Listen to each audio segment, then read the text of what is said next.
welcome back ulit sa ating YouTube channel. So update lang tayo guys sa ating project. Ayan, so ito na yung ating project. Bali malapit-lapit na tayo matapos dito. Okay, so yung pinagagawa lang natin dito, yung ating lever. So ito yung kanyang pininturahan kanina. So minasilyahan muna yung ibang ano rito, poste. So may mga retouch pa tayo. Then yung dulo, yan, yung mataas na yun. So yun ay minasilyahan pa. Then pinatungan na rin kanito ng aplat. So ito gloss na yata ito, kalahati hanggang dito lang. Ayan. So ito mga master. Ayan. So malapit na. So ito na yung project natin. So tapos na tong size to. Okay na to.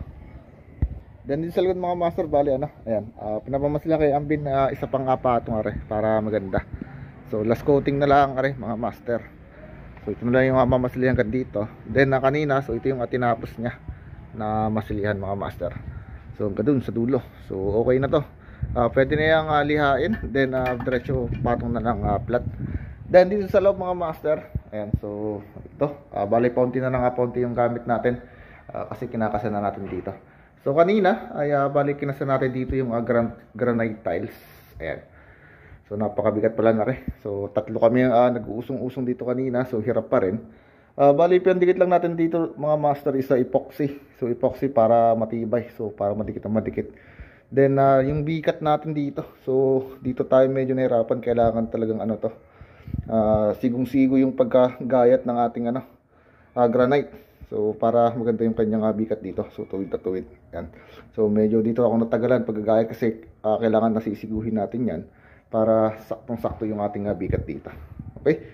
Then dito naman, so ito tinapos na rin ni foreman na gawin yung sagdaan na natin sa mga step. Bali ito ay pinix na. So nag-welding na lang dito sa foreman ng angle bar. Ayan. Then tinornilyo na lang natin. So ayan.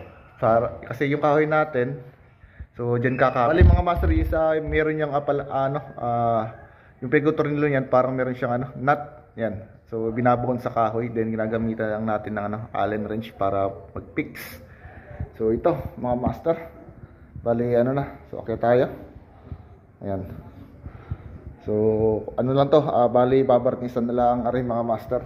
Ayan. So nilagyan na lang epoxy yung mga dugtungan. Then yung pataas natin. Okay. So okay na mga master. Ayan. Bali ko konti na. So 5S na rin kanina. So inaayos na natin yung mga gamit.